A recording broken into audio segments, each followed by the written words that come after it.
Welcome to Self-Taught, where former foster youth, like myself, share our real-life experiences with sex, health, and life. Hosted by the Reproductive Health Equity Project, these are some conversations we wish we'd had earlier. Hey guys, heads up, this episode is on consent, which is going to be triggering for some people, so use your own discretion when watching that and check out our resources. We put them there for you. They're in the show notes. I'm really excited that you are joining us, and I'm excited about what you're talking about. From what interactions we have had, I have an immense amount of respect for you, and so I'm really excited that you are the one that is going to kind of help us tackle this idea of consent, and hopefully we can shed some light on it, and of course how it ties into the experience of foster care, or really any kind of challenging childhood experiences. I think it's pretty relatable. So what is consent? What is it not? What does that look like? Yeah.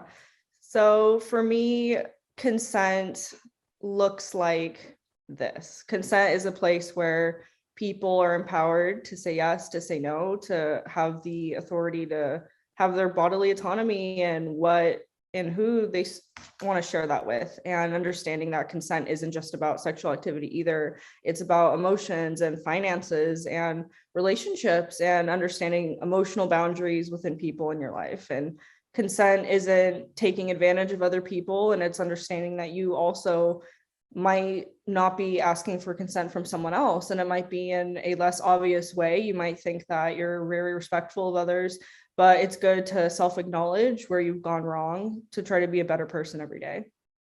Yeah, I think what you just hit on, well, so many things, but what you just hit on about, if you need to acknowledge that in yourself, that maybe I didn't ask for consent, that's so challenging. And I think one of the things about this topic is it's not always black and white, even though it's this really heated topic and we want it to be super simple.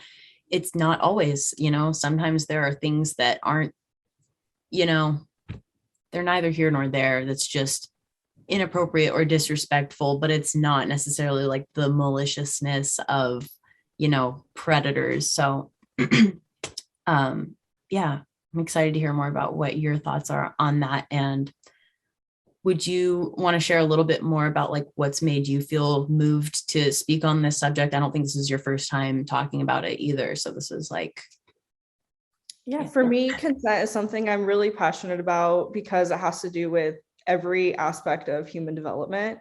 Consent is an ongoing thing and it looks different for everyone. It's not going to look the same on every level. I think it's important to not always attack people who don't understand consent because maybe it was never taught to them, which is why we're here today talking about it, to help teach people and inspire them to self-think about what consent for them looks like too. And understanding that you need to love everyone in a way of a level of just being human, and that they also are having their own human experience, and understanding that communication is what's going to draw those lines of consent with you and another person, and having a mutual respect and be willing to learn as well as be willing to teach, and understanding that life is going to constantly be changing. And 5 years ago, 5 days ago, it looked different than it does for you today. I feel like it's important to, as you grow as a human, to shed layers of your past and continue evolving into a new person that is willing to learn more about yourself and learn more about others and the people in your life. And what was learning it like for you? Was this it probably doesn't all happen bam right at once, but are there any keystone moments that were big for you on this kind of journey? For me, consent was never respected in my childhood. Being in foster care and just a broken home in general, it wasn't thought about. I was also raised from parents that are a lot older. They had me in their 40s. So it was around a 20-ish year, give or take, age difference from, I guess, the average age of when people have kids. So there is not only this barrier between my trauma and how I was raised, there was also this age barrier. So my parents grew up in a time where mental health wasn't talked about. Women's rights were still erupting. It's crazy. My dad was alive during the Vietnam War. And when I think about that stuff, it's, a lot of my friends' parents, they didn't grow up in that time. And a lot of the times they would be shocked at some things my parents would say, or even now. And looking back as an adult, I realized they didn't know any better because no one talked about it. They didn't talk about it in schools. They didn't talk about it at home. And plus all the trauma I went through, and then being taken from my family and then being placed in another home and then going back with my dad and not knowing my mom. It was just this constant change, and it was never stable for me. And I truly believe that I thought that I knew everything. I thought that I was just so broken, and that I had figured out life, and that people were evil, and that life was horrible, and I didn't understand the point of all the pain. And because of that, it led me to making a lot of not well-informed decisions, and people taking advantage of me, because people, like you say, hurt people. And on top of that, predators like to go for people who are disadvantaged. And predator isn't always the creepy man at the corner. It's sometimes your friends. It's sometimes your relationship, who you're dating. Sometimes it's your parents. It can be on all sorts of levels. And I think this lack of healing from my trauma really prevented me from learning more about what consent looked like for me until honestly about a year or two ago. What kind of memories are popping up for you on that? Well, they say there's certain like core moments in your life. Like this church thing was a core moment for me. My mentor, I call her my mentor. She was very religious, and like I believe in a higher being, I believe in it, God, but I don't believe in like strict religion. That's just not who I am. I think that men have changed it over time, which is why we have so many problems today. And that's why it's kind of hard for me, to like sometimes vibe with people who are super religious. And it's not that I think they're stupid. It's just that I disagree. And so she was always pushing for me to go to church, always like pushing for this. And I was like, okay, fine. And she's like, here, we'll settle. And she told me that she's like, go to this like group meeting every Tuesday. So me and my best friend, she was like, you guys can go together. So basically, she and I did not know what this would be. And we go to this meeting, and it's a bunch of like 40 to 65-year-olds. And then there's me and her, and we are like, 17?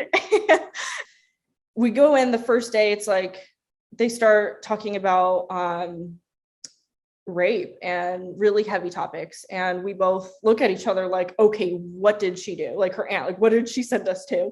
Yeah. And I was like, you know what? I've told her I'd try this, and I was like, I'll try to take it seriously, like maybe I'm here for a reason, I guess, and I'll try to see this through. I'm the type of person, I like to tell people, you pick your heart, like for me, when I had my kiddo, it was never, people always ask me, this is like a personal thing. They always say like, did you ever want to have an abortion, or did you want to give him up for adoption, or why, how did you want to keep him? And I honestly, my answer is I just picked my heart.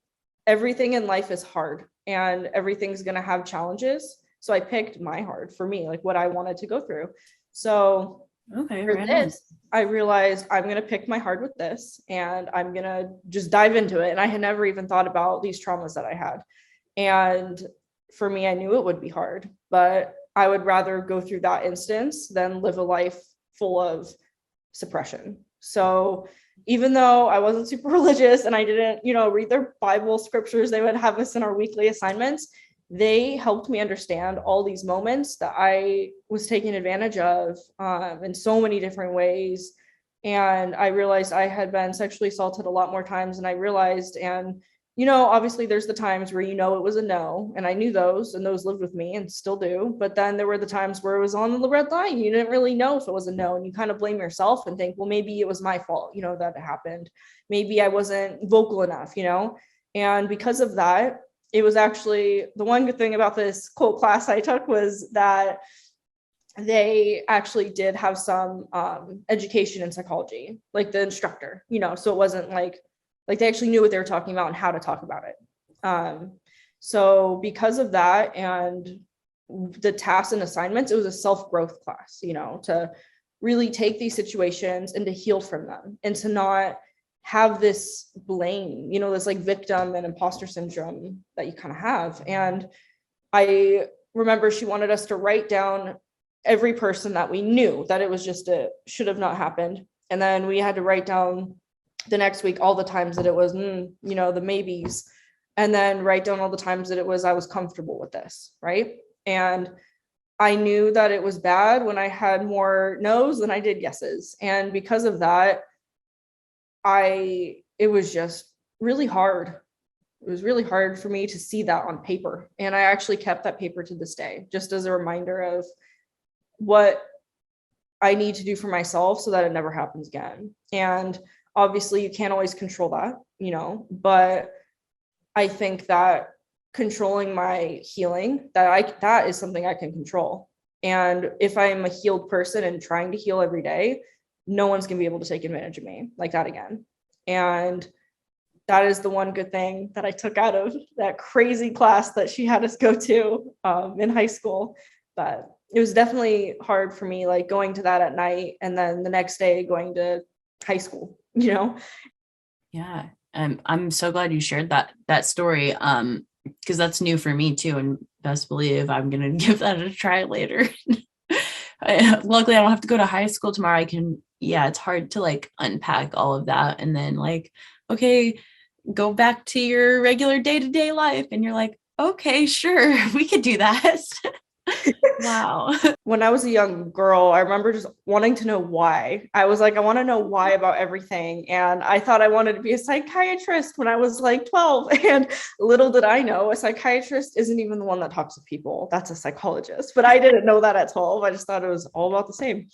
And I really held firmly to that. And I would put myself in these horrible situations. And I realized it was because I wanted to learn more about my own pain, and I was trying to do that from other people. And I think all that bitterness, it just creates an unhealthy environment for yourself eventually. And psychologically, you need to get through that unless you're going to be that person you see at 50 that's still holding on to the anger. And I didn't want that for myself. And being a mom, that reflected on my parenting. And, you have to move on at some point. And luckily, my son is the reason why I chose to. It wasn't easy after I had him, and I was young and I would blame myself a lot. And when people say, and it was always this, oh, I'm too young to have my son here. But then I thought my parents were old and they failed, and then I realized that doesn't matter. And I needed to work on myself. And I was in a really unhealthy relationship when a couple years ago, I was a senior in high school. I'm still so young. It's like weird, but it was very toxic. And he was actually really abusive and I didn't see it. And I guess, defining moment for me to where I like cut it off was he hit his mother in front of me. And I remember seeing that. And I remember thinking like, okay. And I was like, something needs to change here. And after that, I stopped putting up with people's, I guess, lack of respect for me and lack of respect for the planet and for society. And I started to question, instead of why are people so evil in the sense, I started to question like, why is our world the way it is? And in my studies, I actually ended up getting 4 associates from my community college, and 2 of them minus 1 class, but I still say I got it because I did everything minus like a math class. So that doesn't count. But I just studied a lot in politics and psych and sociology and just all these courses that really delved into society. And with my healthy relationship that I've been in the past couple of years and seeing what it looks like to be loved and respected, what it looks like to be in a relationship where you're growing, where you're trying to change your own life, you're trying to change the world in the sense, and you have that together.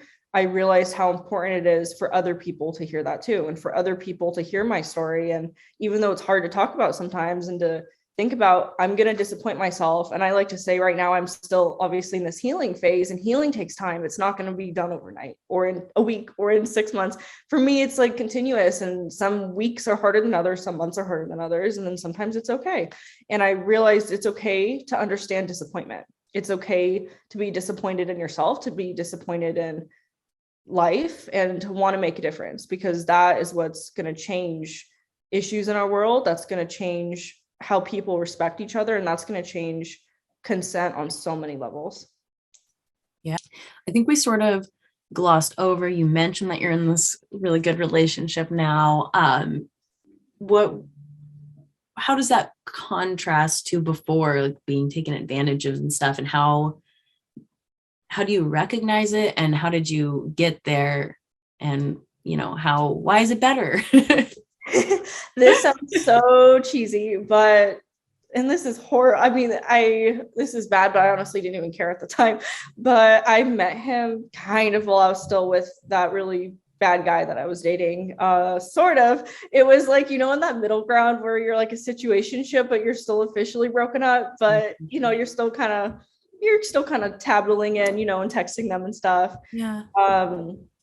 I had met him because of an unhealthy friend that I had, and that was respect on friend boundaries. I could go on hours about that, but she was, it gives me shudders thinking about it. But with him, I met him and he actually lied about who he was. He's like into like theater and acting and stuff. He's like total nerd, and he pretended he was like Australian and like all this stuff. And I thought he was so funny. Like he just struck me away. And I used to think when I was younger, like people were so mean to me and they bullied me so hard, and on issues just for my race too. When I was younger, I was really hairy. I'm Native American and Persian half, and I looked different when I was a kid. Like I looked like I was an immigrant, and people were mean. And I went to a private school, and I didn't realize a lot of the things they said were really racist at the time. And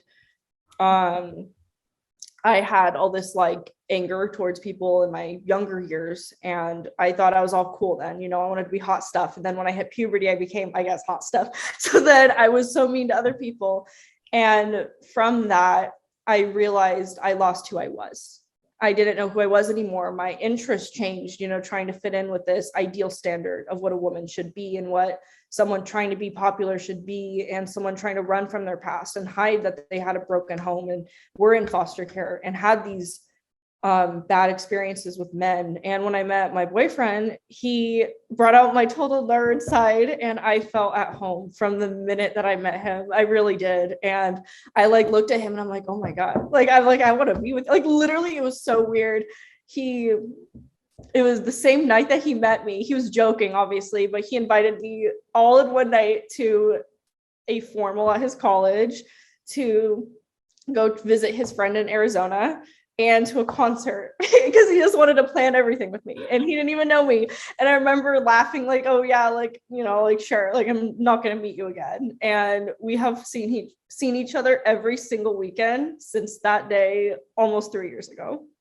And he is an amazing role model for my son and for myself. And just seeing ways in which I could have had different relationships, maybe, from my past. And I think that it's not all drama with him, like it doesn't have to be this whole depressing thing. And with all these guys that I would date, they like wanted to fix me, and like, I wanted to fix them, and it was so toxic. And he doesn't want that, like if I want to talk about it, cool. He's not going to make me talk about it. He's not going to bring it up. He doesn't look at me like I'm broken. He looks at me like I'm growing. And because of that is why I love him so much. And I've really found who I was again. Like all my old video games got pulled out, and all these books and all these things I used to love, that I just threw aside for so many years. And because of that, I'm seeing these qualities of when I was little in my little boy. And it's really amazing. And it's all because of who I'm with. And it's not like, oh, I'm putting all this stuff into a relationship, into this guy. It's not, it's that it's easy with him. Like it takes work, obviously, because we've been together for so long, but we have this like connection, and it doesn't feel like butterflies, and it doesn't feel like it's so hard every day. It just feels natural. Like I've known him my whole life. Yeah. Oh, that's beautiful. And you're like all giddy when you're saying it too. I'm sure you probably already know, but it's adorable. I love it. I know you said you're not done healing. I don't know if anyone ever will be, but seriously, like props to you. You sound like you're darn close. I wouldn't I wouldn't have put it like that. I feel like you're very advanced.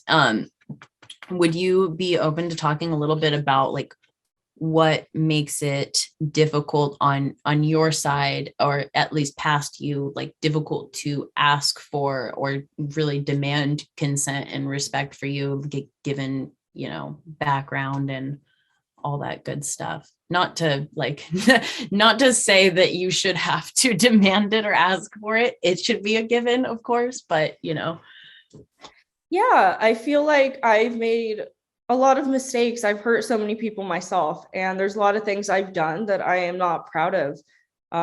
Even to my child's father, we're luckily okay now. It's in this weird standstill, but there's things I said to him, someone who is so close to my life, but then so distant. And those words hurt and they still, left an impact. And I think about all the other people, that I've hurt that are not lesser in my life, but, aren't in my life anymore. And I think about and I reflect on all the things that I could have done different.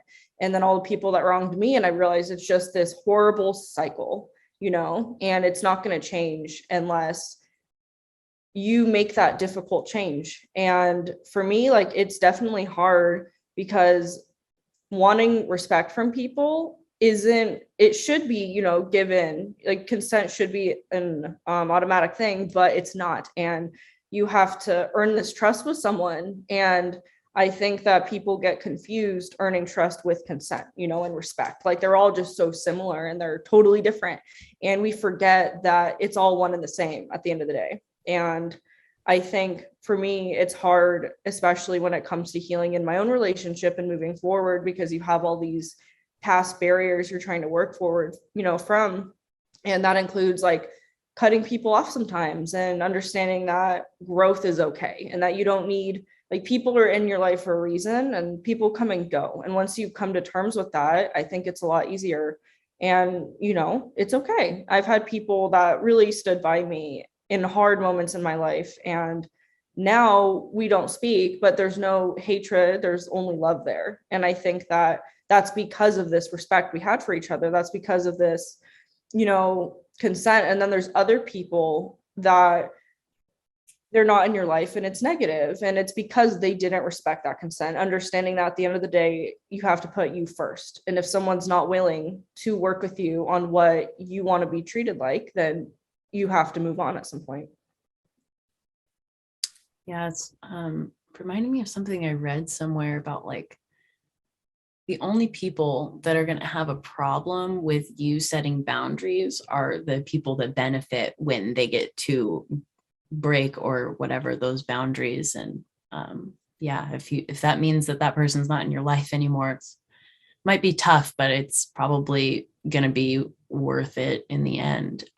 You were saying that there's some people in your life that aren't in your life anymore, but there's only love there. There's nothing negative. It's just sort of sounds like maybe just sort of a natural growing apart kind of a thing.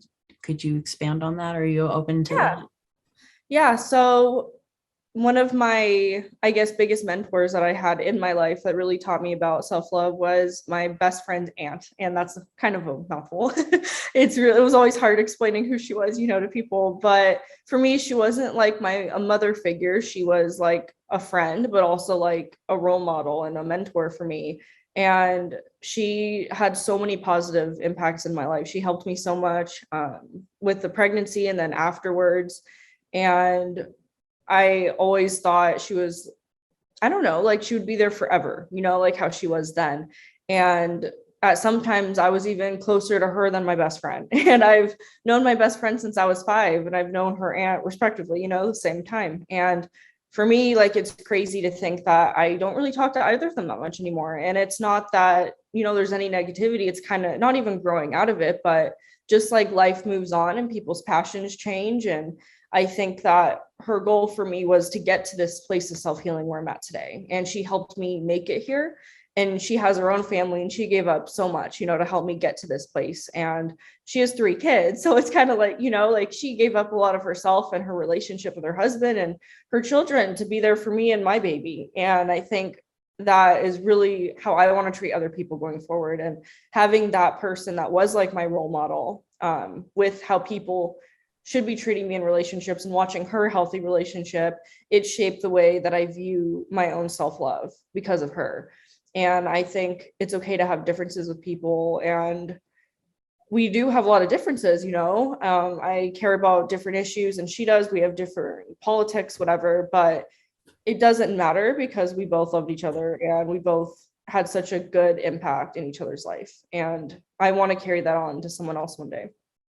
That's very inspiring. I think like we were talking before this about how divided our world is. I think it's like sort of frowned upon to be friends with people that you have different belief systems. So I think that's really great.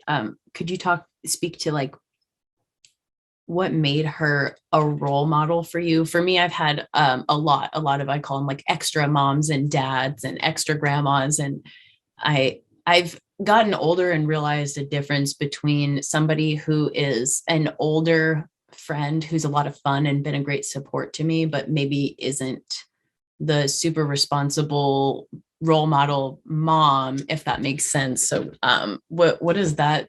Does that vibe with you? Is that applicable to your best friend aunt or your extra aunt is what it sounds like? What made her a safe adult, I guess? It's definitely very hard um, going from safe adults to non-safe adults. A couple of adults in my life, some of my friends' step parents would buy us alcohol, when we were in like 8th grade. And I remember thinking, oh, that's cool, but it's not.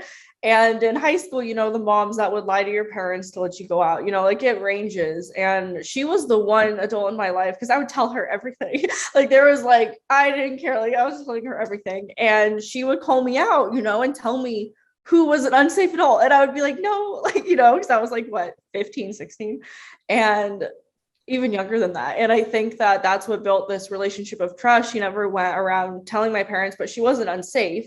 But she knew that if she wanted to get through to me, she's going to have to earn my trust by consenting to me telling her personal things about my life, And I remember when I got pregnant before that, I'm not a super religious person or anything, but she ran the youth group at like her dad's church. And she really bonded with me. I would go because my best friend was there and we could hang out, but she really created this relationship with me and she put so much effort into it, and she just so happened to live right down the street from me. And then we just moved there like a year prior. And then I got pregnant and it was just such a coincidence, but not, and having that support and having that person that I could trust that was telling me she'd be there for me, even though she was a lot older than me and I didn't know what that would look like. She really put like this idea that I can do it, and because of her, I can thank her for everything. And it doesn't matter what differences, we had and we'd banter about, but she was a safe person for me to go to. And she always will be, and she used to get so mad when I'd be around those unsafe adults like that you mentioned. And I remember a lot of those in my life. Yeah. Did she ever, what it sounds like to me is that she was very honest with you, like didn't hold back, and that made her trustworthy because you're going to really tell me how it is. But at the same time, did she intervene? It sounds like she was like, you're going to do what you're going to do, but I'm not going to enable, or what was that like? Did she ever step in and put her foot down and be like, I'm not going to let you go over there or something like that? No, because I was a mom. I had my son when I was 15, and you have to respect another adult at that point. And she helped me feel like an adult and she helped me become an adult. And I hate to say it, but I wasn't when I had my son, and I still feel like I'm not. But then I look at all the adults in my life that are in their 60s. I'm like, oh, neither are you. So I think it's a constant learning process for everybody. But she really would, call me out on things, if I needed to do better or something. But there wasn't nothing she could do, because at that point, once you have another life, there's a barrier you can't cross, at that point.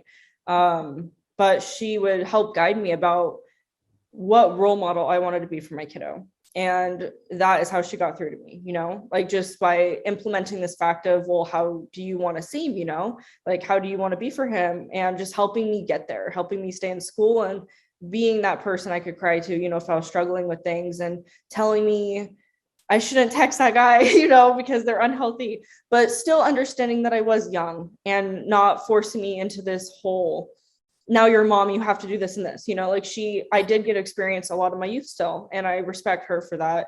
And her still being like, yeah, you're a mom and you are young and you should have both, but you need to understand the barrier between those two. And guiding me through that and showing me what that looked like. And I think without her, I would have been lost. So I can respect her and appreciate her for not only making me a better person, but making me a better mom. And when you were 15 and she's telling you that's not a safe adult, that's an adult friend over there, how did 15, I mean, it sounds like now we could be like, yeah, of course, but was 15-year-old you on board with that? It sounds like you definitely listened because you're like, I have a lot of respect for this person. So if you say so, but Yeah. did you see eye to eye with her, I guess? A lot of the unsafe adults in my life were before we got really close, so I didn't really have anyone there, but there were a couple. Yeah, like when I was a little older, actually, not when I was 15, more when I was like 17, like older high school years. I like to call them my good and bad years. I definitely did really well when I was pregnant and the year after that. And I had a lot of self-growth in those 2 years of my life. And then when I went back to school in person was when things for me started to go back downhill, because I had all this repressed memories and trauma from like friends. I literally cut off every single person I talked to for like 2 years.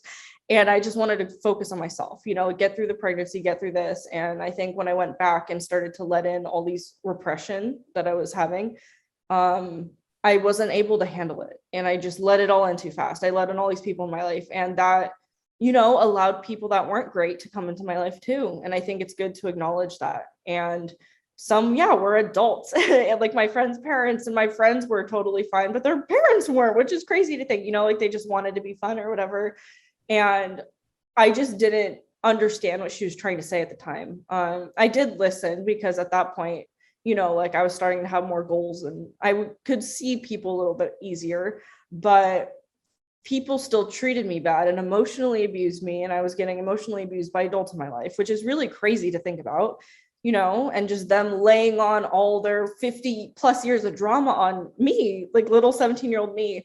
And it brought up a lot of things. The family that I had lived with when I was in foster care, they were going through a huge family crisis. And it was my friend's family that I lived with from my school. And that was a whole other thing to get into. But she would lay on me every day about her family drama, and I couldn't tell her daughter my friend. And I held that for years. Oh. And it wasn't until high school, after I had my kiddo, I had not seen her. And it really ruined, being in foster care ruined our friendship, which is sad to say, but it did. And I remember I saw her once and she asked me, she said, did you know that this was going on, when you lived with us? And I couldn't face her even to this day, like I couldn't. And it's crazy. And because of this, holding on to someone else's past and this adult in my life, and I was at the time, 10, and that experience, now I acknowledge, went into how it was in high school with other adults emotionally abusing me. And I didn't even know what that was until recently. Yeah. Well, I mean, an adult, nobody, but especially not an adult, shouldn't make you be the adult in their situation. So I'm sorry. That's terrible. I hope your friend can maybe through time be like, yeah, that was kind of uncool of my mom to do that. Dang. Yeah, I hope so one day.